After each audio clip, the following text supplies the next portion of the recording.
Here's the standard email client on both devices. You can see I've got a Gmail account configured here, just so I can show you what it looks like in the two different orientations. You lose the split screen view when you're in portrait mode. You have pinch stretch zooming here in this email client. You do not have that in the standard Gmail client. And you have support for multiple email accounts as well. We'll jump back to Gmail through the main menu. You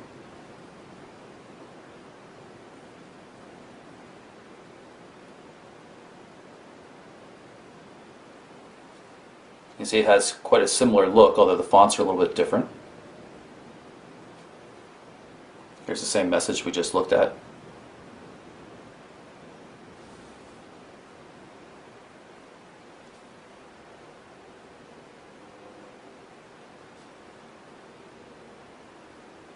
You can see you have the threaded view in Gmail. That's one of the things you don't get if you're using the standard email client. You do get good HTML email support though in the standard email client. And again, that ability to zoom comes in handy at times. Here you can see the virtual keyboard. Works pretty well. It's fairly simple.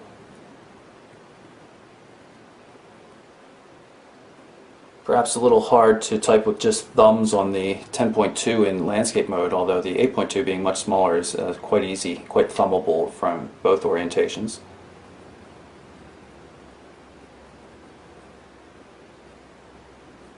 Just send off those messages. Here you can see a notification just came in. Contact photo shown right next to it. I can tap on the notice in the notification area to read it again, and I can potentially close it out, or I can also tap here to see a full list of all notifications. You can individually clear any notification you want, but there's no ability to clear all of them at once like you see on a smartphone.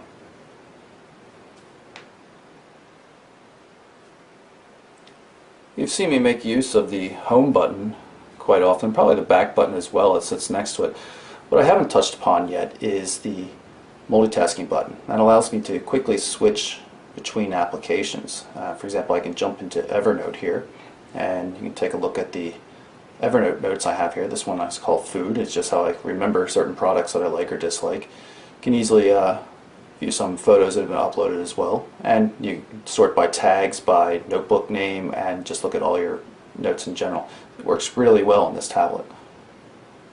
Here's the web browser running on the two devices. I'm going to tap through to the full version of the site on the 8.2 so as you can compare with the 10.1.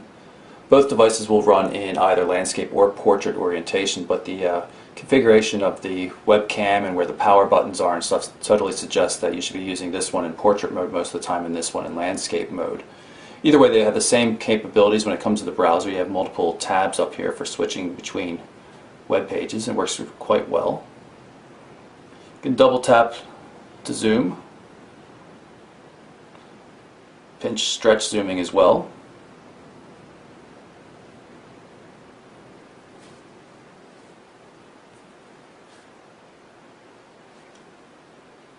Add a new tab with the plus button, and you can get to your bookmarks right here.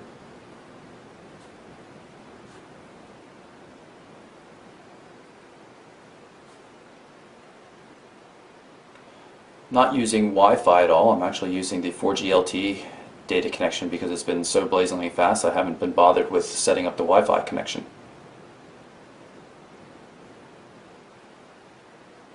You see we've got flash support on pages, the animated advertisements running everywhere.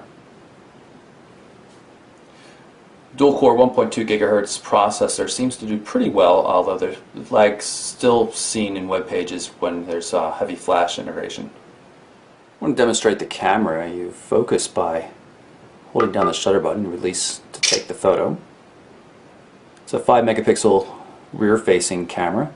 Autofocus, as you just can tell. Records 720p video. The interesting thing is that the forward-facing camera, which is 1.3 megapixel in resolution, can also record 720p video.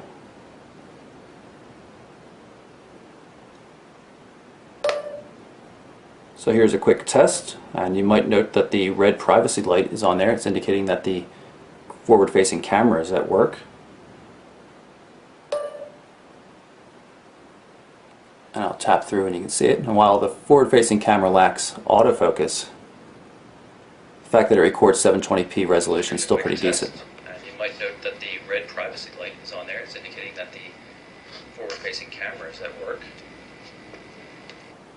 As with any Android Honeycomb device, you have home screen widgets that can be resized to the user's liking. Just grab an edge, stretch it out, tap on the screen when you're done. This widgets also offer scrolling, which is great for things like email inboxes as well. Here's the music player on Android Honeycomb, which is integrated with Google's cloud-based Google Music service. You can see a pretty cool 3D carousel view of album art.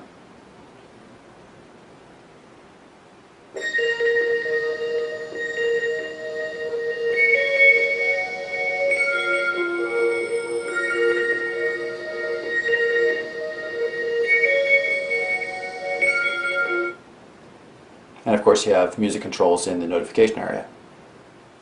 About the only fault I can find in the hardware on either of the Zyborg devices is the banding in dark areas of the display that you see on the Zyborg 8.2. I'm going to zoom in here and you should be able to get a relatively clear look at the banding, the horizontal banding going across in strips here. It's not evident at all in brightly colored areas, but in semi-dark areas it's pretty obvious.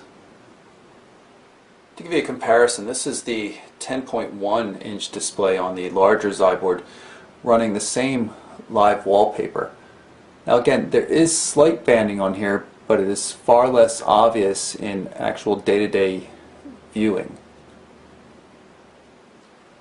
So that's my look at the Motorola Droid Zyborg 8.2 and 10.1, a pair of Android Honeycomb 3.2 devices for Verizon Wireless. They both offer great 4G LTE data speeds and come with a really nice hardware build. Apart from some mild banding on the display, I've really liked the hardware that's gone into these devices. Software, Honeycomb has its pitfalls. It doesn't matter what device is running it, and the Droid Zyborgs are no exception there. But they do perform pretty well. About the only device that can really overpower the Droid Zyborgs is probably the Asus Transformer Prime with its NVIDIA Tegra 3 quad-core processor. But overall, I'm pretty pleased with the devices. They're probably priced a little bit high, right up there with Apple's iPad, at least for the 10.1 inch model. You can get both devices from Verizon Wireless starting on December 20th. The 8.2 inch model is available in 16 gig and 32 gig versions. Prices start at $429.99. The larger 10.1 is available in 16, 32, and 64 gig versions, and prices start at $529.99. For MobileBurn.com, I'm Michael Orrell. Thanks for watching.